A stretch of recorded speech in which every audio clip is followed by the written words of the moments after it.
Sa nakaraang kwento natin ay nakaposas na si Ananta at duguan nito. At sa pagpapatuloy ng kwento, tinanong ng mangkukulam si Ananta na kung nasaan na nga ba ang test subject BX-71. Tinanong naman siya ni Ananta na kung bakit sa kanya niya hahanapin ang test subject na kanilang hinahanap. Tugon naman ng mangkukulam na huwag na siyang magmaang-maangan pa dahil ang tinutukoy niyang test subject ay ang taong dragon na kanyang ninakaw at ang batang dragon ay ang sisidlan na magdadala sa kanilang ina dito sa lupa. Hindi naman makapaniwala si Ananta sa kanyang narinig at sinabi niya na nababaliw na talaga sila.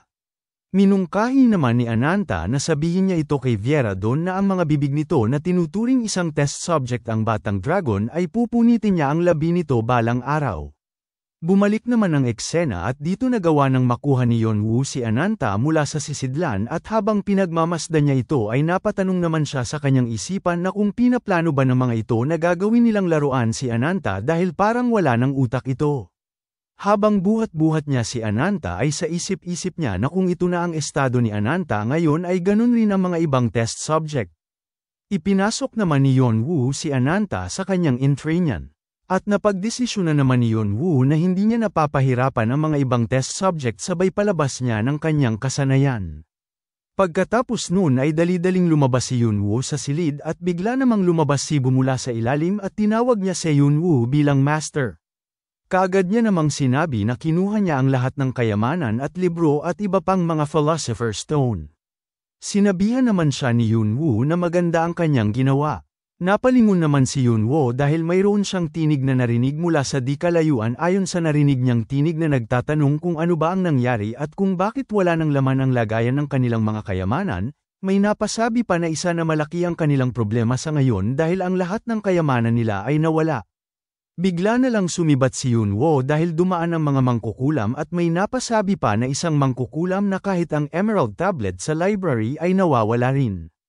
Minungkahi naman ng isa na pumunta sila ngayon sa laboratory dahil nasa panganib ngayon ang laboratory. Maya-maya pa makalipas ang ilang sandali ay bigla na lang natigilan si Viera-don at nagtatakang tanong naman ng kanyang kasama na kung ayos lang ba siya. Laking gulat naman ni Viera-don at nanginginig niyang sinabi na kung paano ba nangyari ito. Habang nanginginig siya ay napasabi na lang siya na ang material para sa sisidlan upang maibalik ang kanilang ina at ang kanyang ina ay ipinagkaloob ang banal na paghahayag.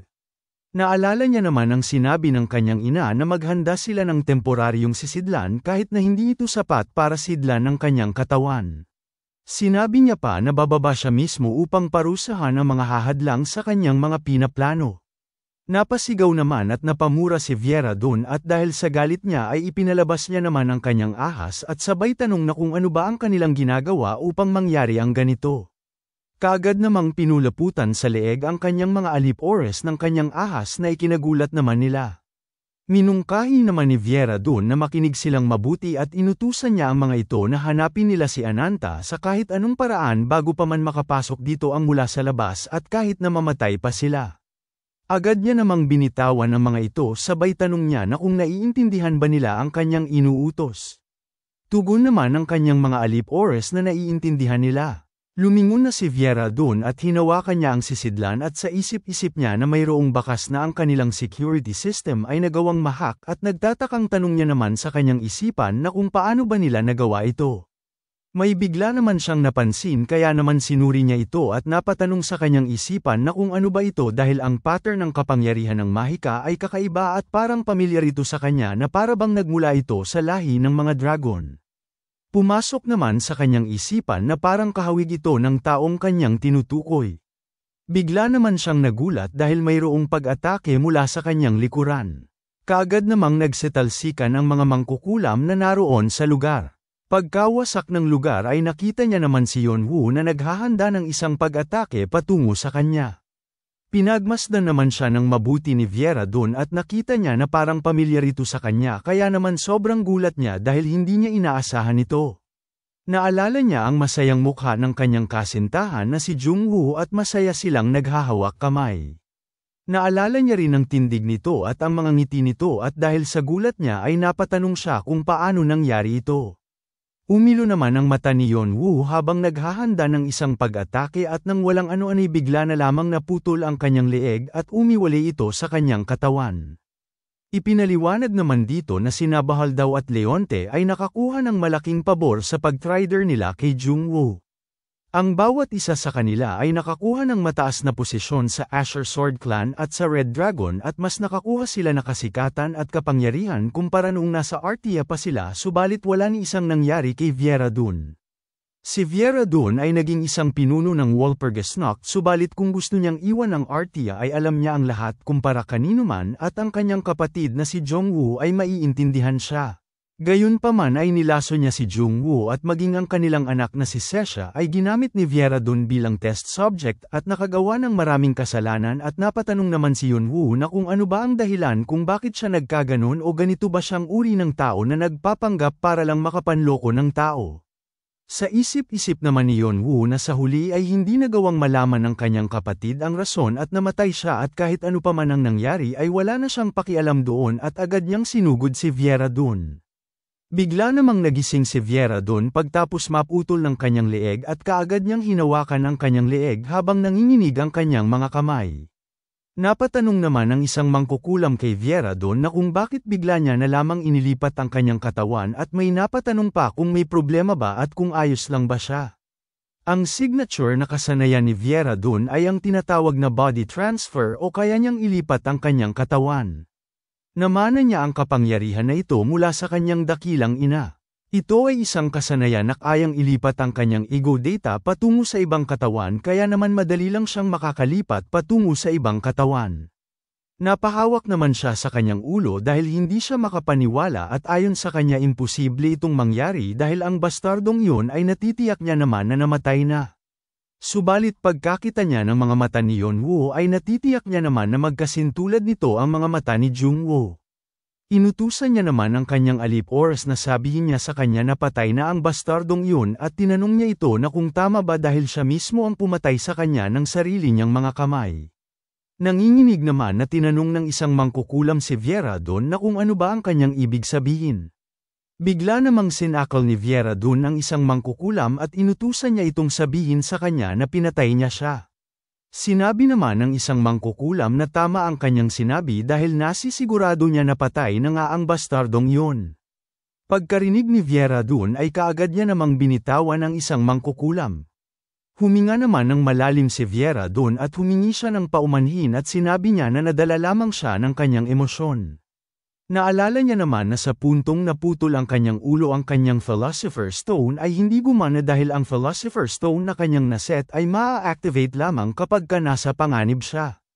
Galit naman siya dahil hindi niya lubos maisip na hindi gagana ang Philosopher's Stone sa oras ng kanyang kinakailangan at napatanong naman siya na kung gaano pa ba katagal ang pagsasaliksik patungkol dito. Napagtanto niya naman na ang ibang mga mangkukulam ay namatay dahil hindi rin gumana ang kanilang Philosopher's Stone. Sa isip-isip niya naman na kasama nila si Ananta kaya naman gusto niyang mahuli ito bago pa man mahuli ito ng iba. Inutusan niya naman ang kanyang mga kasamahan na magdepensa muna sila at sinang-ayunan naman yun ng kanyang kasamahan.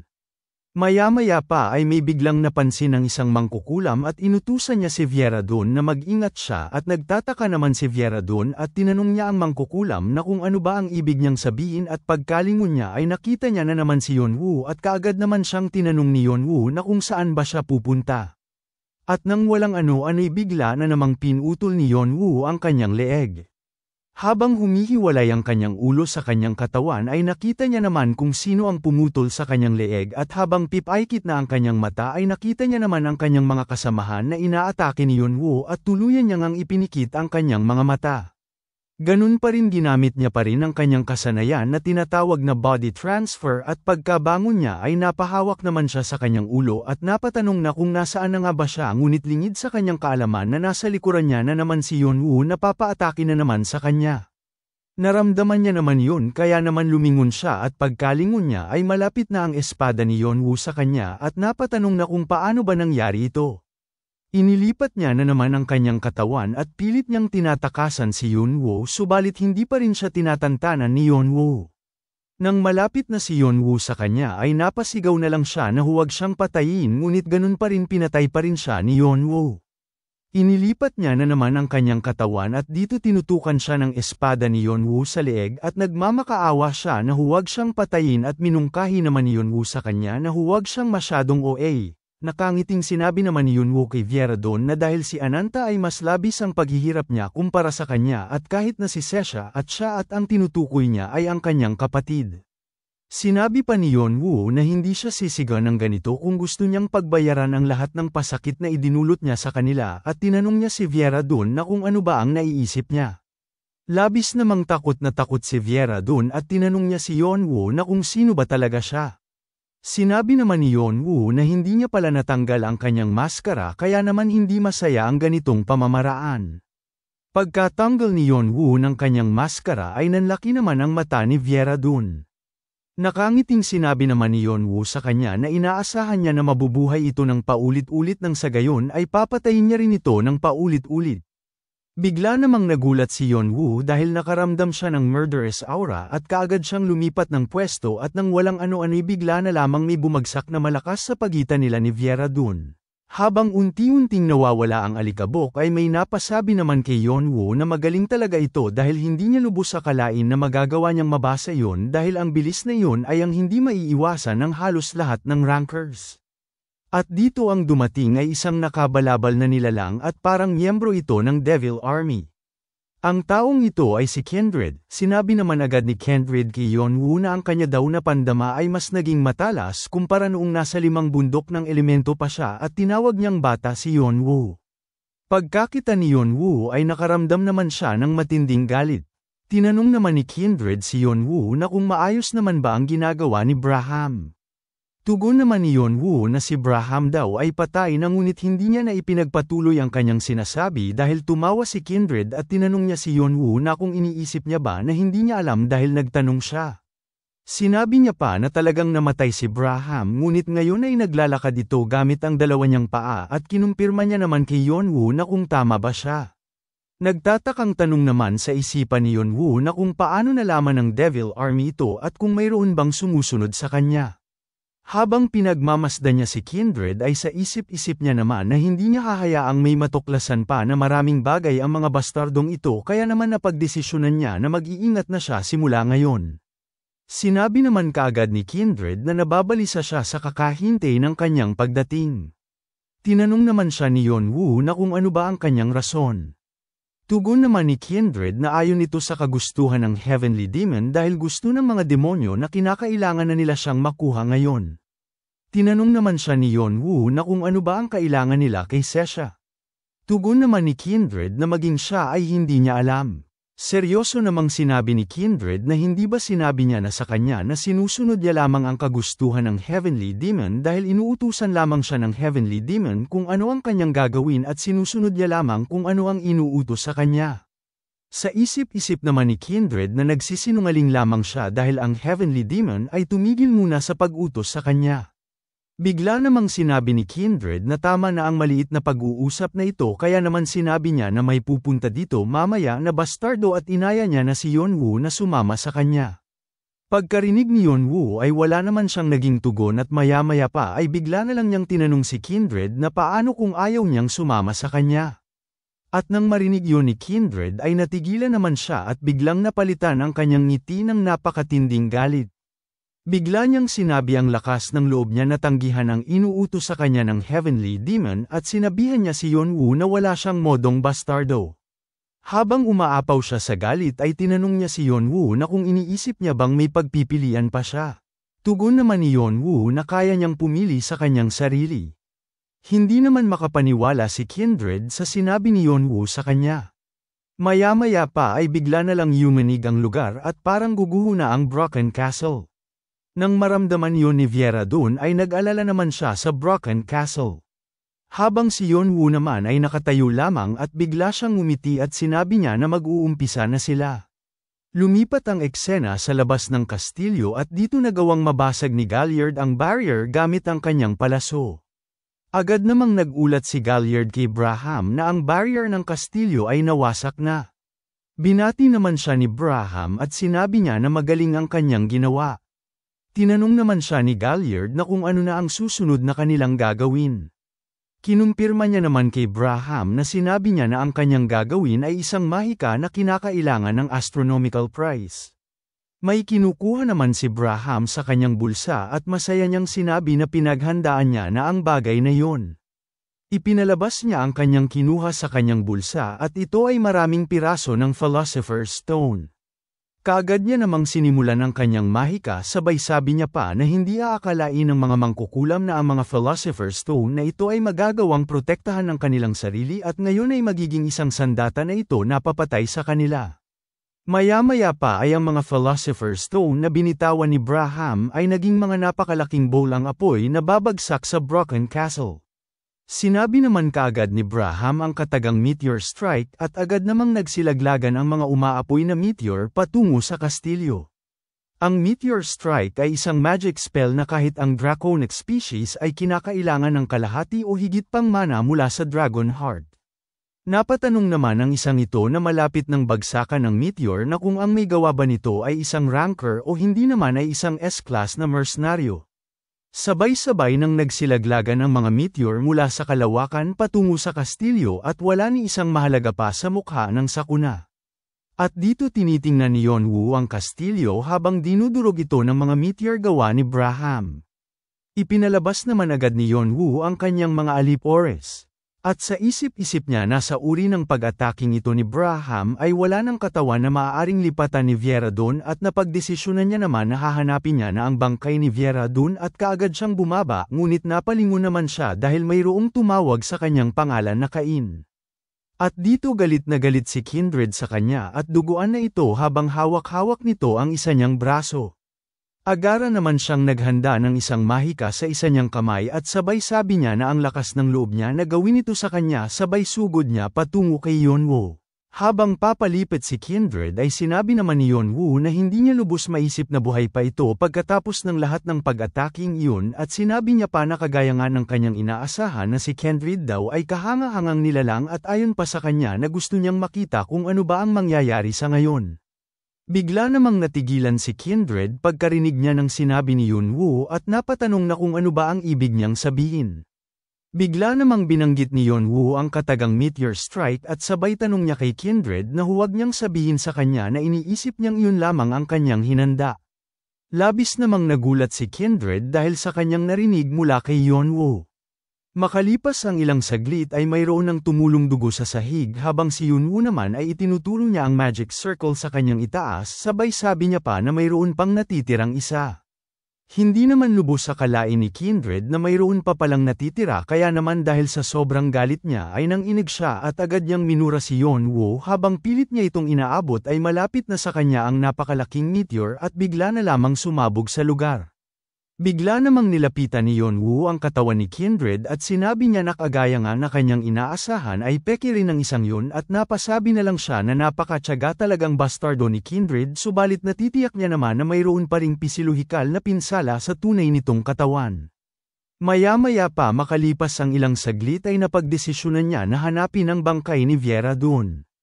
At dito nakita niya ang berdeng buhok ni Viera-Don na nakaipit sa ilalim ng bato. Sinabi niya naman kay Viera-Don na namatay ito ng walang kahirap-hirap at kung iniisip niya sina Sesha, Ananta at buhay ng kanyang kapatid ay sana ay pinahirapan niya pa mamatay ito. Kaagad niya namang nilamon ang katawan ni Viera-Don. Lumabas naman sa kanyang sistema na naabsorbya na ang life at vitality ni Viera-Don. Nadagdagan naman ng isa ang kanyang lakas at dalawa naman sa dexterity. Tumaas rin sa 49.8% ang kahusayan ng kanyang Bathory's Vampiric Dagger. Nagtagumpay naman siya sa pagkolekta ng kaluluwa. At ang lahat ng magic barrier na naset up ng kaluluwa na kanyang nilamon ay na-release na at ang artifact ay ibinibigay na kay Yonwoo. Nakuha niya naman ang tinatawag na Ominous Philosopher's Stone. Kaagad niya namang tinawag si Boo at agaran niyang ibinigay ang Ominous Philosopher's Stone kay Boo sabay sabi niya na sa kanya na ito. Nang mapa sa kamay ito ni Boo ay labis naman ang ngiti na kanyang ipinapakita at pinasalamatan niya si Yonwoo. Lumabas naman sa sistema ni Yonwoo na ang kanyang Bathory's Vampiric Sword ay nagtagumpay sa pagkuha at pag-absorb ng parte ng kanyang pinupunteryang kasanayan. Nagawa naman ang kanyang kasanayan na kakakuha niya pa lang at ito ay ang tinatawag na body transfer na signature skill ni Viera Dun. Ang kasanayan na tinatawag na body transfer ay isang awtoridad. Ang nagmamay-ari naman ng kapangyarihan na ito ay hindi nasisiyahan dahil ang kanyang apostol ay namatay. Ang misteryosong nilalang ay ninanais na maibalik ang kanyang kapangyarihan sa kanya. Nananaliksik naman ang bagong kasanayan upang ipalit sa nawalang kasanayan at ito ay lubhang iniimpluwensyahan ng katangian ng demonic dragon body. Naimpluwensyahan naman ito ng titulong tinatawag na One Who Leads Death at ng titulong Guide of Evil. Nagawa naman ang kanyang bagong kasanayan na tinatawag na regeneration. Nang mabasa yun ni Yonwoo ay laking gulat niya naman dahil gumagana ito. Lumabas sa kanyang sistema ang patungkol sa regeneration na mayroong numerong 71 at wala pa itong kahusayan. Ang kanyang kasanayan na nakuha ay pinalitan ng kanyang nanakaw na kapangyarihan na tinatawag na body transfer. Kapag naman napinsala siya ay ang bilis ng pagpapagaling sa kanyang sarili ay mas tataas. Kapag naman tumaas ang kahusayan nito ay magagawa niyang mapatubo ulit ang kanyang tadyang nanabali o nahiwa. Sa iilan na kaso kahit na ang pagpapagaling ng puso ay magiging posible. Gayunpaman ay walang negosasyon na kondisyon na ang kanyang utak ay buhay pa. Mayroon naman itong dalawang kasanayan at ang una ay ang tinatawag na charge kapag naman ang kanyang health o mana ay mas mababa sa kanyang naiset na halaga ay madaling lamang itong maibabalik ng mas mabilis depende sa sitwasyon at kapag naman ang kanyang buhay ay mas mababa ng 10% ay magagawa niya itong maitaas sa 50% kaso isa lamang sa isang araw na itong magagamit. Ang ikalawa namang kasanayan ay ang tinatawag na restore. Kapag naman ang kanyang katawan ay malubhang napinsala ay mabilis lamang itong maibabalik sa estado na kung ano ito dati na parang walang nangyari. Ang bilis naman ng kanyang pagpapagaling ay nakadepende sa taas ng kanyang kahusayan at halaga ng mana. Sa isip-isip naman ni Yonwoo na ang regeneration daw na kanyang nakuha ay isang hakbang na nagpapatunay na malapit niya nang mapantayan si All for One. Mayroon naman isang manlalaro ang nakadiskubre ng ikatlong kasanayan ni All for One at ito ay ang tinatawag na immortal. Hindi naman ibig sabihin nito na hindi na siya mamamatay gayunpaman nakita ng lahat na ang immortal skill na mayroon si All for One ay walang pinagkaiba sa immortality. At ito ang kapangyarihan na maibabalik siya kahit ang kanyang ulo at kaluluwa ay nadurog na at ang kapangyarihan na maibabalik siyang muli kahit namatay pa siya ng maraming beses. Dahil sa kapangyarihan na yun ay walang manlalaro ang makaakyat sa pader na tinatawag na All for One. Naisip naman ni Yonwoo na kapag na-master niya ang immortal skill at masatisfy ang ibang kondisyon ay maaari siya makalapit kay All for One ng isang hakbang na kahit na ang Summer Queen o Martial King ay hindi nila magawang makalapit sa lakas ni All for One. Sinuri naman ni Yonwoo ang lugar at sa isip niya ay nakuha niya na naman lahat ng kanyang kinakailangan at napagdesisyonan niya nang umalis bago pa man magising ang mga ito. Hanggang dito na lang muna mga bossing.